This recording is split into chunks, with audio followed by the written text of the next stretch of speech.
Welcome back ناظرین. اب way forward میں بتاؤں. دیکھیں آپ نے سوال کیا کہ دیکھیں وے فارورڈ یہی ہے کہ پچھلی جو تاریخ ہے اس کو بھول جائیں سب. جو اس وقت پاکستان کی صورتحال ہے، جس نازک موڑ پہ ہم کھڑے ہیں، جس طرح کی دہشت گردی کی لہر چل رہی ہے، کیا ایز اے پاکستانی قوم ہم سب سیاسی جماعتوں کا فرض نہیں ہے کہ اگر اس پہ کوئی ایک لائحہ عمل تیار ہوتا ہے، کوئی نئی، اگر اس میں کوئی کمیٹی کی تو میں بات نہیں کرتا، ایک پالیسی نئی تیار ہوتی ہے تو اس میں سب سیاسی جماعتوں کا اکٹھے بیٹھ کے اس پالیسی کو انڈوز کرنا اچھی بات ہے کہ بری بات ہے؟ اگر ایسا ہو جائے ہم دنیا کو میسج دے دیں کہ ہمارے اختلافات اپنی جگہ انٹرنل، لیکن اس پہ ہمیں ایک ہے اور ہمیں اس پہ ایک ہونا چاہیے. اگر آپ ایسا نہیں کریں گے تو قوم آپ کو دیکھ رہی ہے، وہ آپ کو اس کا جواب دینا پڑے گا. نیشنل کنسنسس ہو کسی بھی پالیسی کے حوالے سے. دہشت گردی خصوصاً بہت بڑا مسئلہ ہے پاکستان کا. آگے نہیں بڑھ سکتے جب تک ہمارے اپنے اختلافات نہ ختم ہوئے. جی بالکل آپ نے صحیح کہا. جب تک ہم آپس میں ایک پیج پہ نہیں ہوں گے نا تو ہم آگے نہیں بڑھ سکتے.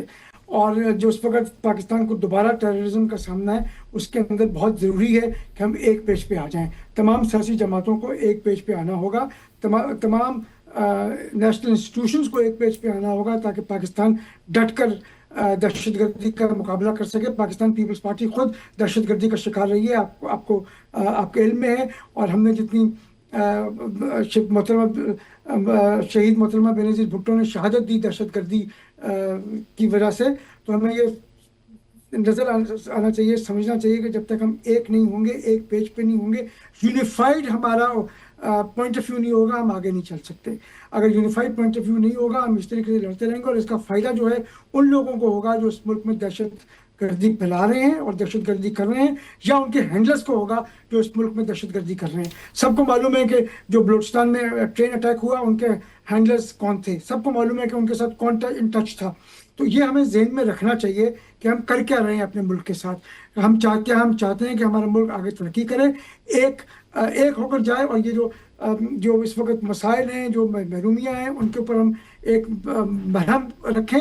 یا ہم چاہتے ہیں کہ ہم اسی طریقے سے ایک دوسرے سے چاقو گریبان ہوتے رہیں اور ملک جو ہو وہ جو ہمارے دشمن جو ہیں اس کا فائدہ اٹھائیں. نعیم صاحب، آپ لوگ بیٹھیں گے نہیں اکٹھے تو معاملات حل نہیں ہوں گے. آج نہیں کل ان کے ساتھ ٹیبل پہ بیٹھ جائیں، کل نہیں پرسوں بیٹھ جائیں، لیکن بیٹھیں ضرور.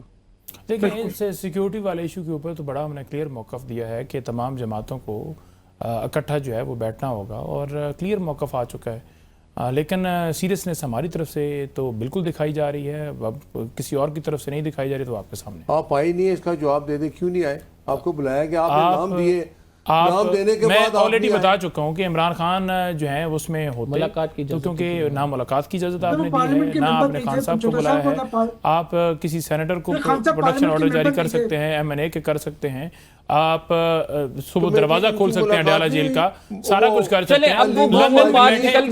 اگلی کوئی میٹنگ، اچھا اگلی اس تمام معاملے پر شہباز شریف صاحب دوبارہ کوئی اے پی سی بلا کے دیکھیں، آپ حکومت ہیں، آپ کو ایک قدم زیادہ آگے بڑھانا چاہیے نا کہ ان کو لے کے ساتھ جائیں. صاحب نے کہا کہ یہ ہمارا جو مشاورت کا عمل ہے یہ جاری رہے گا. اگلی اگر کوئی میٹنگ آتی ہے یہ ان کو آنا چاہیے.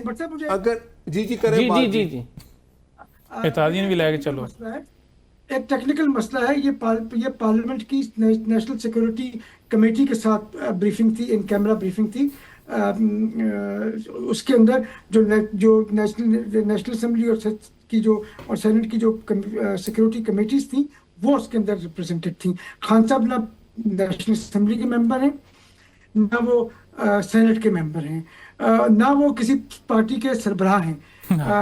تو وہ آزاد شہری ہیں.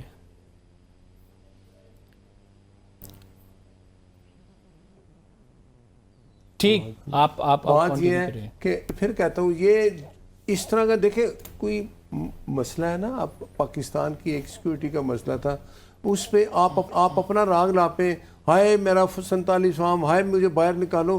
یار یہ آپ کو باہر نکالو تو جاؤ عدالت میں. حکومت سے آپ کیا مانگتے ہو؟ حکومت نے آپ کو اندر تو نہیں کیا. 9 مئی آپ نے کیا، اس لیے آپ جیل میں ہیں. 180 ملین کا آپ مال ہڑپ کرنے لگے تھے علی بابا چالی چور بن کے. ایک نے بنی گالا میں زمین لے لی فرح گوگی نے، ایک نے القادر یونیورسٹی لے لی. انہوں نے سمجھا بس کام ختم ہو گیا. آپ کو سپریم کورٹ نے پکڑا، وہ پیسہ واپس سپریم کورٹ کے اکاؤنٹ میں ہے، وہ عوام کا پیسہ تھا. اب وہ لگے گا ان کی فلاح و بہبود میں. آپ یہ مانیں کہ آپ نے غلط کیا. اس موقع پہ آپ یہ کہیں جی ہمیں باہر نکالو، باہر جاؤ، جا کے عدالت میں اپنے آپ کو بے گناہ ثابت کرو. تو آپ نے بندوں کے نام دیے 16 بندوں کے. انہوں نے پہلے بھی ایسے کیا. آپ نے جب ان کے ساتھ دیکھا کمیٹی بنی تو گور صاحب نے آگے باہر کہا جی آج ہمیں منع کر دیا کہ ہم نہیں آئے تو اب کیا کرنا ہے؟ نہیں، ان کو دیکھیں، ان کو اپنا رویہ چینج کرنا پڑے گا. آپ جی کریں گے آپ؟ نہیں میدر رویہ اگر نہیں چینج کریں گے، پی ٹی آئی اپنا رویہ چینج کرے گی. وہ کہہ رہے ہیں کہ آپ رویہ چینج کریں، ہم ساتھ بیٹھتے ہیں.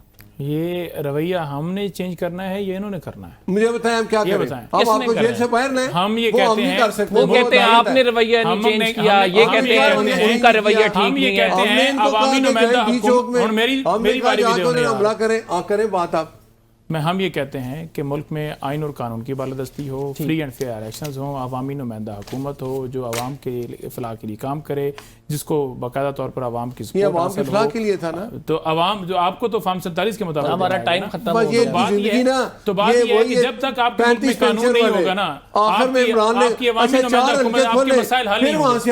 جب جیلی اسمبلی بنائی جائے گی، جیلی حکمران بیٹھے ہوں گے، وہ عوام کیا ملک کی کیا فلاح کریں گے؟